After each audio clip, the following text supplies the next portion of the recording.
Hello, everyone. This is Bentley in Kent, Washington, and it's that time. So I'm gonna start by telling you a story, and this is some footage of the tank when it was empty. Uh, so I had been after this particular strain of guppies for quite a while, and I happened to find a post on a local forum for some of the Washington fish keepers from a wonderful woman by the name of Leanne. Now, Leanne is 67. She's basically doing everything she can to kind of stave off both knee and hip replacement surgery from various injuries in her youth, including a car accident that kind of sealed the deal in 2007. And as we tour the home for the guppies that I got from her, uh, I'll finish the story out. But basically, she got to a point where she couldn't take care of her fish anymore, or at least not give them the amount of care she felt they deserved.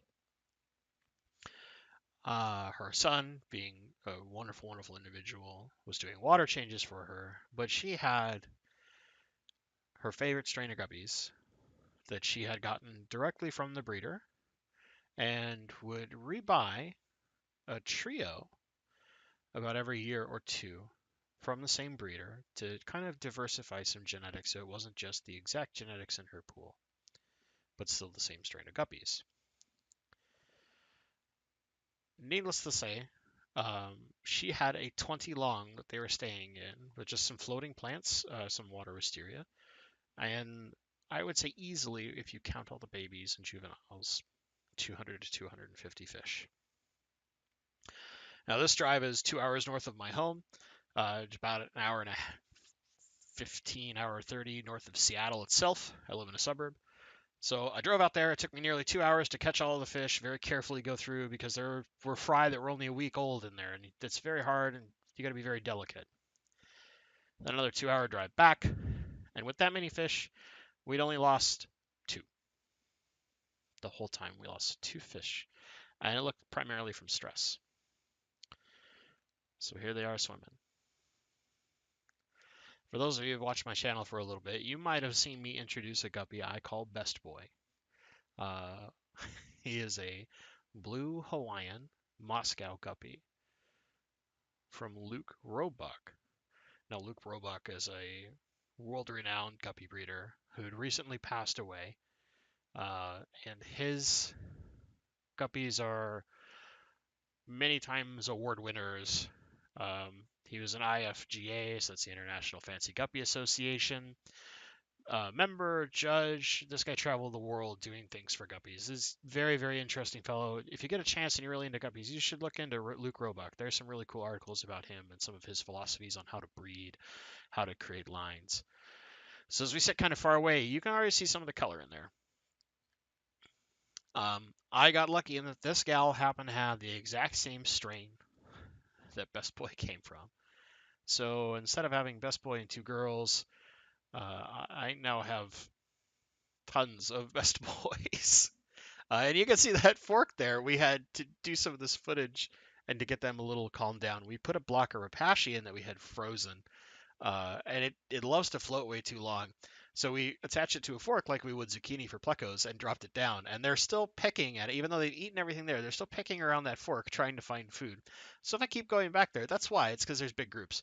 But you can see just all these wonderful boys, these deep blue bodies, big gorgeous blue tails and dorsals.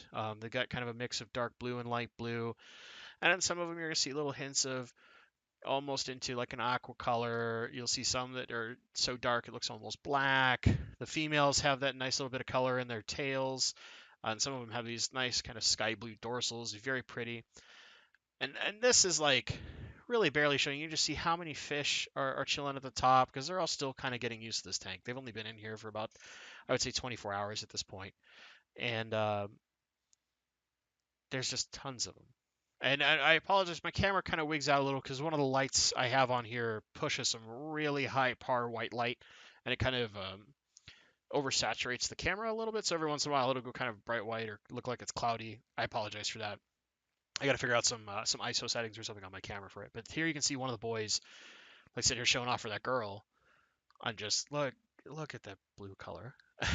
It's like I don't know if you like bluefish. I don't know how you could possibly say no to something like this, and I certainly can't, as is obvious by the fact that I went and picked up 200 of them. We'll call it conservative 200, but really it's more like 250. And you can see that that guy in the back is just beautifully colored up. And to be honest, I've kind of lost Best Boy in this tank because there's so many that look the same. It's really hard to tell. Uh, but I know that now that he's got a small army of friends, uh, he'll have an opportunity to really flourish instead of just him and a couple girls. And as you can see, we'll pan around. I'll zoom in a sec here. You see just more and more at the top, and there's tons of fish in this tank. And unfortunately, I can't do really good detailed full frame shots with this camera just because it doesn't, from that far away, it doesn't catch very well. A 140 is 5 foot long. It's a little hard.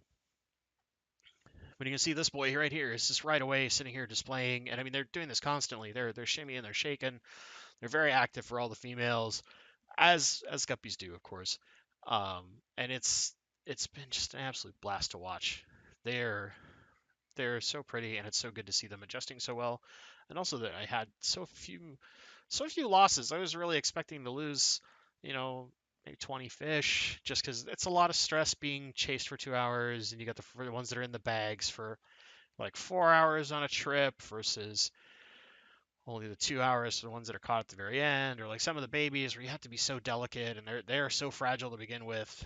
And you can just see like wherever you go with plants, there's just little clouds of fish, and you can see right in the very very far right above that Java fern, teeny tiny babies. This is like those week-old babies, and they're in small clusters. We were really hoping that they would take to that Java fern.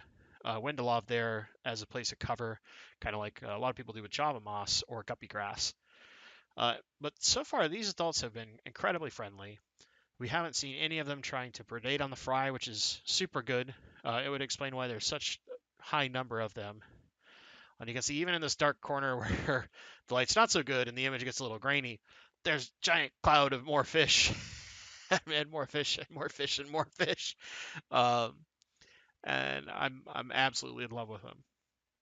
And the goal here would be to build this colony to where we get, oh god, sorry how white that got. Gee, many Christmas. It really flooded up that.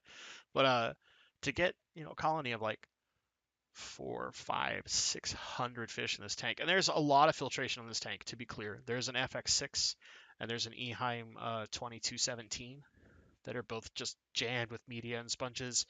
Um, we've got some screening over the overflow, and we've turned the flow down just a touch on each of the filters to make sure there's not too much top water movement, so that it doesn't hurt the babies. And then we'll slowly dial it up as the babies get more used to that down low is a very safe place where there's all the vegetation. They don't necessarily have to sit at the very top of the water. And as things like this valve get longer, and the stem plants. And there's some other plants that are going to be coming in here that we're moving kind of around. We're doing some shifts in some of the tanks. The big 150 rainbow display is going to get some different planting in its stems. That'll add some extra height in some plants to give them some extra protection, and they'll have those places to hide, and then we can increase the amount of water movement. And you can see I got another shot later, really zoomed in on this like cloud. Sorry for my finger. Boys and girls just kind of constant little displays and shimmying around, and you can just see these big, beautiful tails, these big, long dorsal fins. I mean, these fish are just lights out. And I will not lie to you.